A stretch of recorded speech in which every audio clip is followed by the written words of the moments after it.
gusa kimwe navuga kuri ico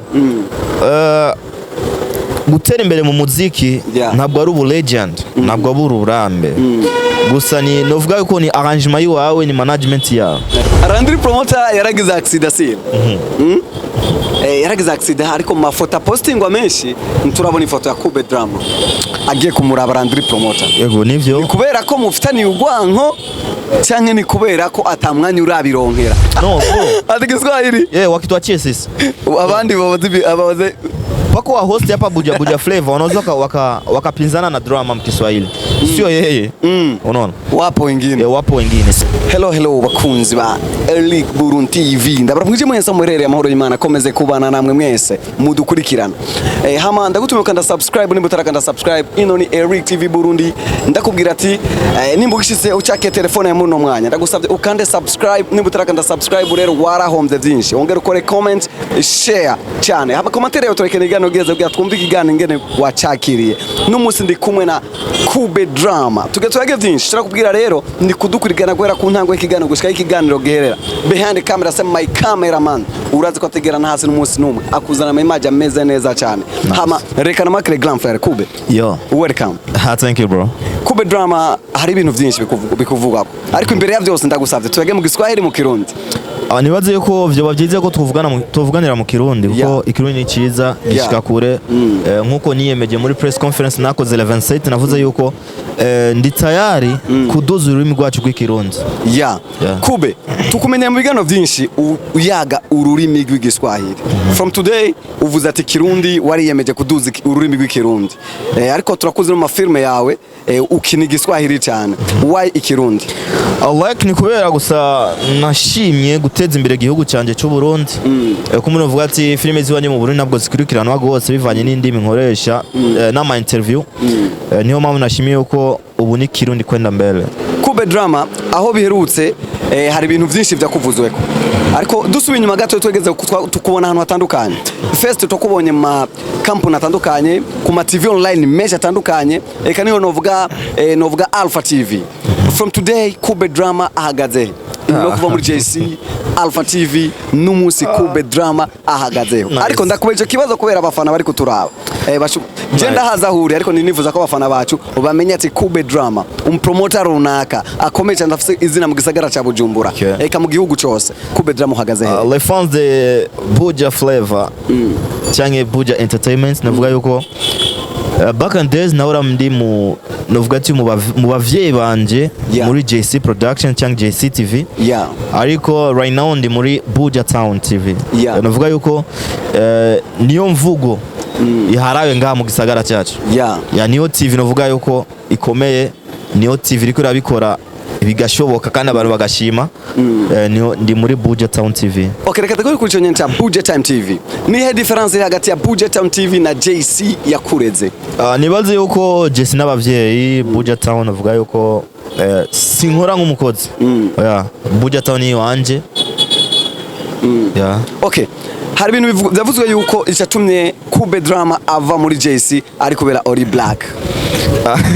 No ayo makomante narayaronse gusa sinashimye kuyavuga ko ikintu kirekire gusa Oli Black ni mu brother sinibaza yuko Oli Black yoba impamba mikugira yuko jemva muri JC Production just kugira nshike muri JC Production Oli Black niyo yanshigikiye niyo yamfasha mu mugongo. Oli Black twavuye kure twahuriye mu makaburi ababizi barabizi mu makaburi mu kumpanda nene mwahuriye kumpanda gute Silvo kumbure dumuce tukamenya kumbure ndashobora kuvuga ati benshi ndawe bwoko biba bibatangaza ariko bakubwira ati atagafuye ntagakira twari twagiye guhamba nyakwigendera member Bruno Simba vyimbere ico gihe nibaze yuko ari muri 2018 acinsaba Oli Black yuko yomfasha akankoresha ikiganiro yavuze ati bro je na mucano afise muri kamera ariko ngene uvugana na DJ Fanny uvugana na ba Indundi TV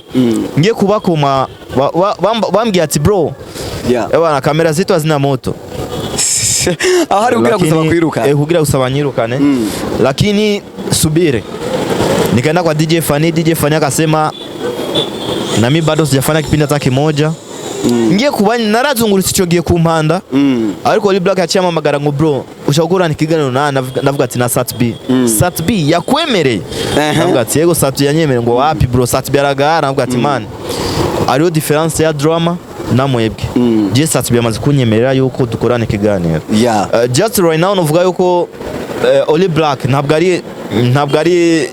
ari chanzo ama nikisema sio chanzo ama wadhifa mkubwa kutoka JC. Okay, reka kuri isho nyene n'umunsi nturi muri JC waravuye muri JC ariko Oli Black yagumyeyo ariko hari abandi bakozi batandukanye bagiye bava muri JC ni ntambamye nyamukuru ituma abakozi benshi bava muri JC ni impamvu nyabaki tuzi ko arandi ma media usanga umukozi ashobora kuyakorera imyaka 10 nibaze ariyo JC ariyo drama ariyo na Buja Town ni ibintu bitatu bitandukanye icyo kibazo je naconzi kuko drama nimba yavuye muri JC yabonye yuko contract twari dufitanye na JC production yaraheze ahubwo icyo kibazo uzokimbaza mu gihe uzokumva yuko navuye muri Buja Town okay reka tuje kuri Alpha TV Alpha TV yali ya Kube drama okay Alpha TV yali ya Kube drama unachunguza Alpha TV ntiri kubandanya Kube drama agiye muri Buja Town TV kuberiki why na Alpha TV na Buja Town Buja Town TV iracyari hajya nyene Alpha TV iracyari hajya nyene ubonye no interview no interview niwo umana ko explique ubonye jewe ubonye Buja Town TV ubonye jewe ubonye Alpha TV just a moment uvuga yuko nta Buja Town na Alpha TV byose biri kuri drama ni kuvuga yuko Alpha TV ibandanya ikora irafisa abakozi na Buja Town irafisa abakozi ariko barayikorera. Okay, reka tugende kuri iki kintu drama muri Buja Town TV ufise akazi nyabaki ndi umu journalist nkaba ndi umu producer ndi multi service by the way. Okay, reka tuviyo tuje kuri Buja Flavor hari abantu bavuga ati n'umuziki ndundi n'umuziki murundi ni imvugo zibiri nehe imvugo Kube drama yemera kuruta zindi kuri jewe nemera kwanza umuziki ndundi ariko iryo jambo umuziki murundi yavuze umuntu akomeye kandi w'umuririmbyi yarinze kuva kera rega yo bari umuririmbyi ariko akavuga ububeshi byose biraba ni kuvuga yuko umuziki ndundi n'umuziki uvuzwa mu Burundi urumva umuziki w'umurundi n'umuziki w'umurundi ni kuvuga yuko umutranje arimbira mu Burundi ntabwo ashobora gushigikirwa niyo iyo mvugo ko bisigura peut-être tuvuga ati umuziki ndundi umuntu wese arimbira ngaha mu gihugu cyacu cy'u Burundi ategerezwa gushigikirwa kuko bavuze ati par exemple Mr Champagne no muririmbyi ariko arabikora kandi ariko arabikora neza muri game ya Buja Flavor niyo mpamvu ategerezwa gushigikirwa kumwe tuvuga ati niyo musani wa kabiri havuye ki Jean Pierre Nimbona Kidumu acakurikira Mr Champagne muri game ya Buja Flavor ati iryo jambo ndose yatugaruke korera uvuze ati havuye Jean Pierre Nimbona acakurikira Mr Champagne mu basani bamaze gukora ikiganiro na BBC ati Big Fizzo waramubonye Big Fizzo uye ari hasi ya no sinavuze ko ari hasi ahubwo Mr Champagne ariko arabikora okay ikibazo hatujeko icerekana umusani kwa komeye nkawe uri umupromoter asiri kubizi icerekana umusani kwa komeye ni brand ni kintu nyabaki brand good kugitangaza ariko turazi ko Mr Champagne yitangaza ku rugero rwo hejuru n'umunsi Big Fizzo ntiyibrandinga kujya Mr Champagne yibranding cyo dufata ko Mr Champagne ari wakuze gusumba Big Fizzo oya muri umwanya sindiko ndavuga ngo ubukuru bwa Fizzo cyangwa ubukuru bwa Champagne gusa ndiko ndavuga icyo tuma umuziki ndundi utera imbere ni ikihe ariko ndagarutse ati nakubagize ati icerekana umusani akomeye ni kintu nyabaki nibaze ko ni brand yiwe premièrement ama contract kuronka ama contrat menshi kwizegwa n'abantu urumva ushaka kuba umusani ukaba umu legend ariko akazi ko legend ugasanga uriko urakitwaramo nabi. Okay, tuze kuri tuze muri entertainment y'umuziki Buja Flavor. Okay, Buja Flavor wicha mikiringo kirekire Kube drama. Okay, ni kubera ki Buja Flavor idashobora kwevoriwa ikure ku rugero rwo hejuru baraseka ko turazi imyaka iheze siko aho uzubona umusani nka Big Fizzo yavuye mu Burundi agenda mu Faransa yicaye imyaka 10 n'iyindi agarutse mu Burundi asubira gufata ijya ngazi yavuye mu Burundi ariko benshi bakavuga ati nico cerekana ko muziki ndundi utigeze utera intambwe ico kivuga kiki nibaze yuko kuri ico kibazo burya uno musi ndavuze vraiment ndavuze kandi ni kubera ndakubaha ego abandi bo bose simona nabemera gukorana ibiganiro sikuvuga ko ngo mfise izina kurita abandi oya gusa muranirinda za honneurs ziwanje bajya abantu banyubaha bakavuga ati drama ilevre ariko arabikora gusa kimwe novuga kuri ico gutera imbere mu muziki ntabwo ari ubu legend ntabwo ari uburambe gusa ni novuga yuko ni arrangement yawe ni management yawe ni nkuko ari ama media online menshi TV online nyinshi zatanguye kera gushika just moment zitaratera imbere ariko akaba n'izindi ziriko zivuka no muzi zigatera imbere icyambere no mu mutwe byose ni mu mutwe ariyo management kuba muri management si bibi bro gusa ariyo management cyo gutuma umusani adatera imbere yashobora gutuma umusani ariko arakora ikintu menga siwe ariko aragikora okay Kube reka tugende kuri iki cha promoter mugenza journalist mugenza aho ndavuga Landry Promoter okay Landry Promoter yaragize accident si yaragize accident ariko mafoto postingwa menshi turabona ifoto ya Kube Drama agiye kumuraba Landry Promoter yego nivyo kubera ko mufitani ugwanko cyangwa ni kubera ko atamwanya urabironkera kandi muri mu gisagara no just Landry Promoter nagwango dufitaniye ilevre yarageze sanganya nibaze ko mu bantu 10 ba mbere namwandika ndamuha pole nari ndimwe gusa nta kanya ndaronka ko gushikayo ariko umwanya wari wese nashobora kuhashika okay Kube turikiri kuri cha Landry Promoter hari gihe higeze kuza umustar avuye sinzi Tanzania iri menga ni Tanzania menga ni Harmonize atari Harmonize ashaka kuba ari Diamond hari jambo Landry Promoter yavuze mu Giswahili arivuga kutariko Kube Drama aba umuntu wa mbere yamwatatse social media yamwatatse amukosora ko Landry Promoter yamara maje yavuze Giswahili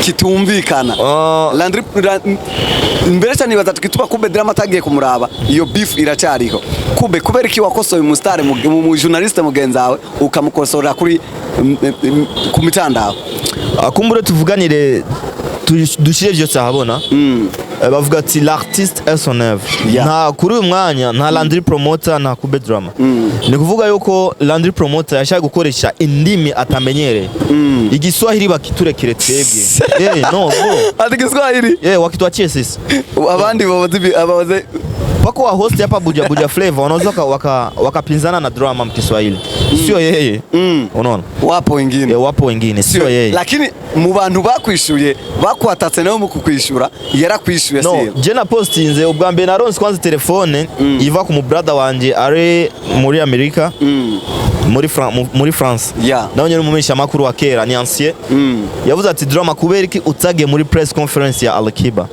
kwanza ali Alikiba yes navuga ati bro hapana sikuwa Bujumbura nilikuwa nimetoka nikenda kwenye madili yangu mengine ya kushoot movie akanambia poa lakini tambua kwamba wewe ndo presenter ambao kwenye Kiswahili uko vizuri nikamwambia poa japo ni hivyo unajua kama kuna wengine maisha inabidi kwanza mimi atengeneze kabla ya kufanya kingine akanambia kweli nakuelewa na namshukuru Mungu jamaa tumeshina vizuri akanishauri pale baadaye akanitumia video ambayo inazungumzaje hapo ndo tunataka sasa ambayo ndugu yangu amezungumza Kiswahili ambacho na Alikiba mwenyewe kweli sio mimi tu wala si hata unataka azuka leo amezungumza hivi Alikiba uwanja hali ya hewa uwanja uliona aje mbona unacheka mimi nimecheka vitu ambavyo umezungumza hali ya hewa ya uwanja umeona aje Alikiba asema uwanja gani unaona anakumbuka alisema uwanja gani huyo akasema uwanja wa kule Jumwa Amvio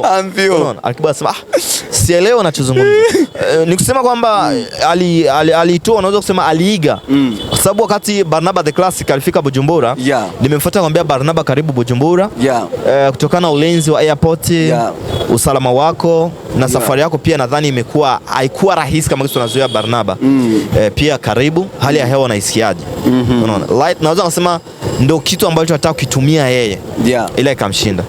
Ni kwamba kwa hicho mimi nimepost tu kwenye status yangu andika kiswahili.com. Mimi status hiyo nilishuhudia. Kiswahili.com, lakini brother wangu Landry, juko na watu wanapendaga heshima, acha ampe heshima yake Landry. Brother wangu Landry Promoter akasema kwamba mbona mwe mnajua Kiswahili amkuwa pale, mmekuwa wapi? Ngambia hapana.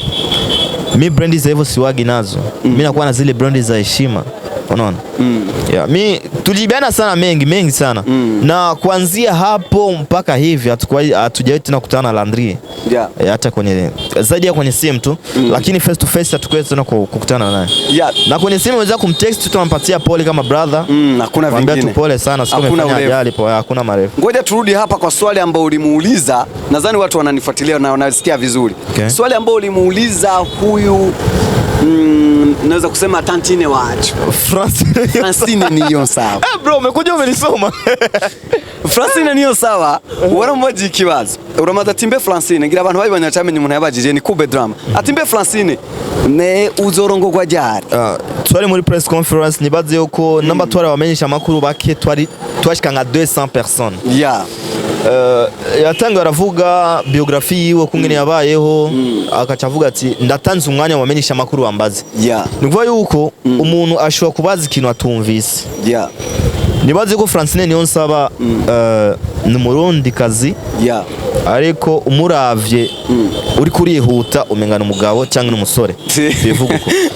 Naje nabaza ati yezwe Francine niyo nsaba twari twiteze agashimwe gakomeye mu gihugu cyacu cy'u Burundi, urakoze ukatuzanira karadushikiriye, urakoze. Rero twiteze kubona ubukwe bwa Francine niyo nsaba ryari. Urumva? Kumbure hajya nyene ari abantu bambwiye ati ngo bro wewe baragufunga, avuga ati bamfugirije ko umumenyesha makuru n'umuntu akora inkuru akayirungika. Certaines personnes qui transforment l'information, c'est-à-dire que nabajije ikintu nshaka kumenya cyangwa abafans bashaka kumenya, bashaka gutahura.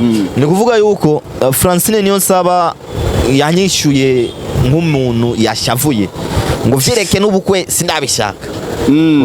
Kuri je vyavugishije abantu benshi ngo why drama, kubera ko abajije kujya, kubera ko mezuko like kuri drama novuga ati sinana cyiteze yo kunshobora kubaza kujya. Kumbure yaba ndumukatolika na kuvuga ati ni memu yera yankoreyemo, ariko gusa ni talent iri mu maraso. Sikuvuga ngo ndafite diplome no, ariko ndafite certificat de journaliste. Gusa ni talent n'imihezagiro ya mama yampezage nkiri umwana. Kube Drama tumere nk'abagenda kurangiza ikiganiro cyacu, ariko tutararangiza ikiganiro cyacu ndatumira abakunzi ba Eric Burundi TV ukanda subscribe ku bwinshi, share ku bwinshi, kuko Kube Drama turi kumwe n'umuntu akomeye cyane kuri jewe, n'umuntu anyespira cyane. Thank you. My journalist nkunda cyane nkurikirana ivyo kandi no kunkurikirana ukuntu mbaza ndashobora kuraba ko hariho akantu gato kuri Kube Drama. Kuna chembe fulani. Aho rero nakubwira ati turakunda cyane yari Kube Drama twari kumwe, ariko atutararangiza ndifuza ko yobanda mukiriza akabambwiye n'akajambo kamwe Kube Drama ku bakunzi ba Eric Burundi TV. Eric Burundi TV, just navuga yuko nkibona logo nacevuga ati petit frère alikuwa arakora. Merci sana. Nacevuga ati petit frère alikuwa arakora, aje ku kivi kandi foke tumushigikira tukamugeza kure. Gusa ndashobora gutumira abafanzi ba Eric Burundi TV icyambere kwanza.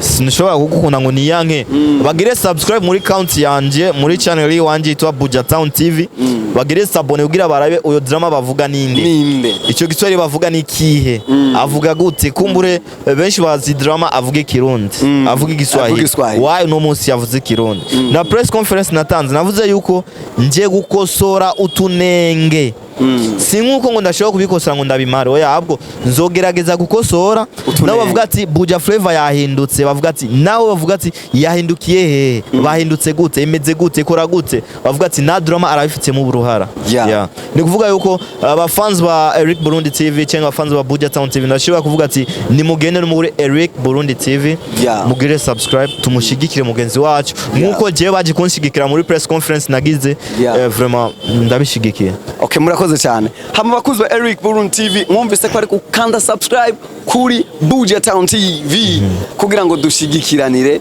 hama rero mutibagiye share ku bintu byinshi kugira murabe ko drama nkuko abivuze sonomeza avuze. Hama ragwira ati imbere kamera nje tibudi tibudenga mnyama Simba from City from South ya ntare yo maniko ndakubwira ati turabakunda cyane behind the camera say my cameraman Adam Juma Jukes ati murakoze cyane ciao.